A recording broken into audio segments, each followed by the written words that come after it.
श्री गुवाहाटी गौशाला में अब संतोष नहीं है और संतोष न होने का असंतोष मैंने गौशाला के कार्यकारिणी सदस्यों में, बहुतों में, सदस्यों में, गौशाला के दानदाताओं में, शुभ चिंतकों में देखा है।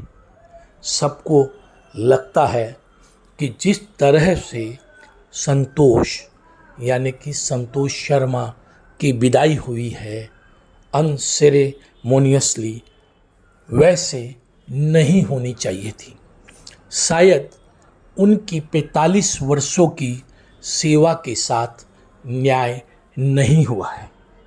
जैसा कि सुनने में आ रहा है कि संतोष शर्मा को सेवा से हटा दिया गया है। कारण जो सूत्रों से पता चल रहे हैं उसके मुताबिक उनकी उम्र हो गई है। उनकी बढ़ती उम्र के कारण उनकी एफिशिएंसी कम हो गई है।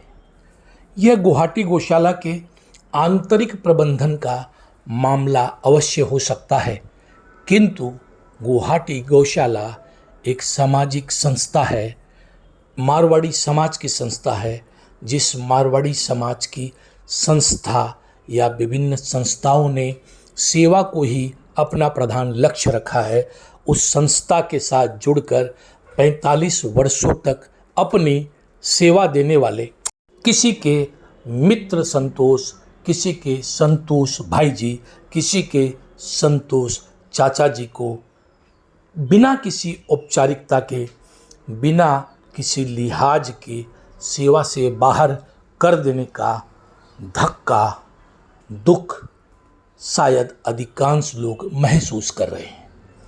हो सकता है कि जो अभी के नीति नियंता है गुवाहाटी गौशाला के, उनके मन में कुछ और बातें हों गौशाला के विकास को लेकर, या गौशाला में जो कार्यरत लोग हैं उनकी एफिशिएंसी को लेकर कुछ बातें हो सकती है। किंतु समझने की बात ये भी है कि संतोष शर्मा पिछले 45 वर्षों से जिस प्रकार से गौशाला में अपनी सेवाएं दे रहे हैं, उनके पास एक अनुभव है। अनुभव का बरगद वृक्ष है। उस वृक्ष को अगर बैठाए भी रखा जाता तो भी उसके अनुभव का लाभ गौशाला को विभिन्न क्षेत्रों में मिल सकता है या मिल सकता था। किंतु प्रबंधन ने इससे इतर जो सोचा है और जिस प्रकार से उन्हें विदा किया गया है, उस विदाई को लेकर असंतोष है। जैसा कि मैंने पहले कहा है कि गौशाला या मारवाड़ी संस्थाएं सेवा का पर्याय है। यहाँ हम वृद्ध माता पिताओं को भी विदा नहीं करते, उनकी भी सेवा करते हैं।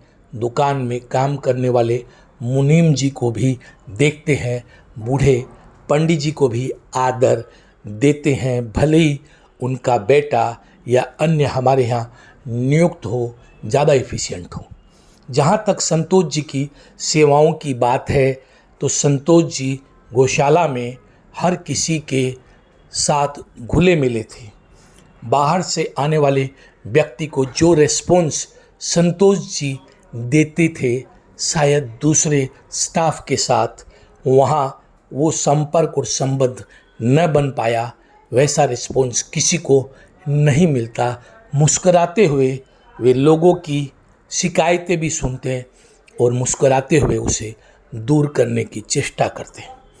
अब अगर ऐसी बातें हो रही है कि संतोष जी की उम्र 60 के पार हो गई है और संतोष जी अब एफिशिएंट नहीं है, तो यहाँ पर भी एक बड़ा प्रश्न है कि क्या एफिशिएंसी का मापदंड या उम्र का तकाजा केवल संतोष जी के लिए ही है या गौशाला के कार्यकारिणी सदस्यों के लिए भी है, गौशाला के ट्रस्टियों के लिए भी है।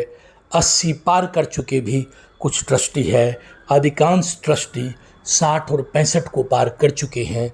कार्यकारिणी सदस्यों में भी ऐसे लोगों की संख्या बहुत होगी। मेरी जानकारी में है और बहुत से लोगों की जानकारी में है कि विभिन्न ट्रस्टी बीमार होने के बावजूद, बेड रिडन होने के बावजूद भी उनको रिटेन किया गया था। उनकी मृत्यु के पश्चात ही उन लोगों को बदला गया था। मैं यहाँ पर किसी का नाम नहीं लेना चाहता, किंतु ऐसी बातें रही हैं। तो क्या यह नियम वैसे ही लागू हो रहा है जैसे मोदी जी ने 75 साल का नियम अपने गुरु आडवाणी जी या मुरली मनोहर जोशी या जो है सुमित्रा ताई महाजन या अन्य जो लोग थे उनको राजनीति से रिटायर करने के लिए किया? या वास्तव में यहाँ कोई राजनीति नहीं है और ये नियम समान रूप से सब पर लागू होगा? एक एक करके गौशाला के 60 या 65 जो उम्र की समय सीमा संतोष जी के लिए तय की गई है, उस समय सीमा में एक एक करके सारे कार्यकारिणी सदस्य और सारे जो हैं ट्रस्टी अपनी नैतिकता को समझते हुए, नैतिक दायित्वों का निर्वहन करते हुए अपने आप को रिटायर करेंगे। और समाज में जो योग्य पढ़े लिखे लोग हैं, जिनकी मारवाड़ी समाज में कमी नहीं है, जो विभिन्न संगठन और संस्थाएं चला रहे हैं, मारवाड़ी युवा मंच और मारवाड़ी सम्मेलन जैसी संस्थाओं में आगे आके नेतृत्व दे रहे हैं, मारवाड़ी हिंदी पुस्तकालय जैसी संस्था में नेतृत्व दे रहे हैं, या अग्रवाल समाज में नेतृत्व दे रहे हैं, तेरापंथी समाज में नेतृत्व दे रहे हैं, जैन समाज में नेतृत्व दे रहे हैं, माहेश्वरी समाज में नेतृत्व दे रहे हैं, विप्र समाज में नेतृत्व दे रहे हैं। उनके कम्बिनेशन से बृहत्तर मारवाड़ी समाज के लोगों को एकोमोडेट करते हुए एक अच्छा ट्रस्ट का गठन किया जाएगा, जिसमें 60 के नीचे के युवा साथी होंगे और उनको ही गौशाला का प्रबंध करने की जिम्मेदारी अगले 2, 4, 5, 10 सालों तक दी जाएगी।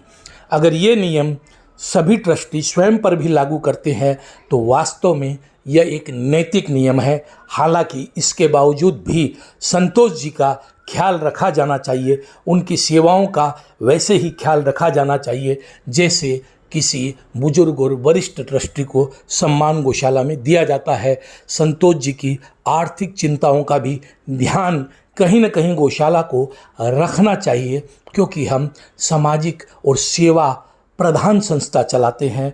हमारी संस्था पेशेवर संस्था उस दृष्टि में नहीं है जहां मुनाफा ही या मुनाफा अदायगी ही हमारा मूल उद्देश्य या मोटो हो। यहाँ पर सेवा को प्रधानता दी जाती है। जैसे हम गाय रखते हैं, वृद्ध और बुजुर्ग गाय होने के बावजूद भी उनकी सेवा करते हैं, दूध न देने वाली गायों की भी हम सेवा करते हैं, किंतु हम अपने एक बुजुर्ग कर्मचारी को 40-45 वर्षों की सेवा के बाद अचानक एक दिन जाने के लिए बोल देते हैं। इसमें काफ़ी विरोधाभास है। आशा है कि ट्रस्टी, जो कि निश्चित रूप से उनके अंदर भी कहीं न कहीं एक आत्मा है, उनके अंदर एक अंतरात्मा है और वो भी कहीं न कहीं बोलती होगी, वो आवाज़ करती होगी और ये भी बोलती होगी कि कहीं न कहीं कुछ गलत होता है और उनकी दृष्टि में वो गलत है, तो उसके लिए वो बोलेंगे और उसके लिए बोलते हुए वो गलत होने से रोकेंगे, चाहे वो गाय के प्रति हो, चाहे संतोष जी के प्रति हो। आशा है ट्रस्टियों तक ये आवाज़ पहुँचेगी। मैंने ये वीडियो बनाने का फैसला इसीलिए किया क्योंकि मैंने समाज में मेरी ये जो आवाज़ आप सुन रहे हैं इसको प्रतिध्वनित होते हुए देखा है। मैंने संतोष जी नहीं, उनके साथ जुड़े, गौशाला के साथ जुड़े शुभ चिंतकों को, दानदाताओं को, कार्यकारिणी सदस्यों को, कुछ ट्रस्टियों को भी मैंने सुना है और महसूस किया है इसे प्रतिध्वनित होते कि ये जो मैं बोल रहा हूँ ये मेरी आवाज़ भर नहीं है, बल्कि ये आवाज़ समाज के सैकड़ों हजारों लोगों की है जो चाहते हैं कि गौशाला के द्वारा अन्याय न हो।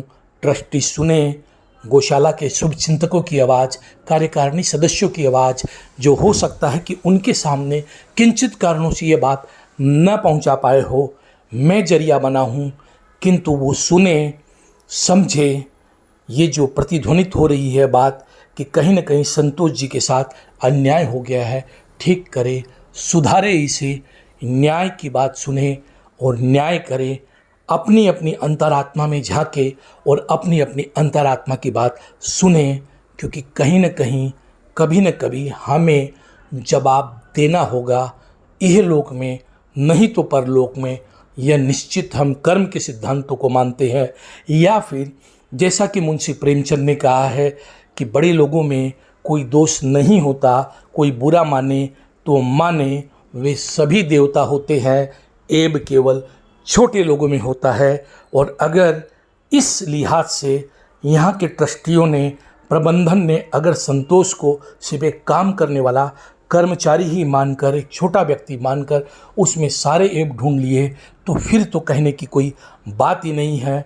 इनका राम ही मालिक है। आज हनुमान जयंती के दिन इतना ही कह सकता हूँ कि अगर उनके साथ अन्याय हुआ है तो इस बात को समझने, सुनने और सुधारने की ज़रूरत है। लोगों की आवाज़ को सुनने की ज़रूरत है और उसे ठीक करने की ज़रूरत है। आशा है गौशाला प्रबंधन मेरे इस वीडियो को सुनकर कहीं न कहीं अपने निर्णय पर पुनर्विचार करेगा और समाज की इस मांग को समझेगा। नमस्कार, वंदे मातरम, जय आयोग, भारत माता की जय। देखते रहिए नॉर्थ ईस्ट तक। सब्सक्राइब करना न भूलें, स्वयं सब्सक्राइब करें और दूसरों को प्रेरित करें।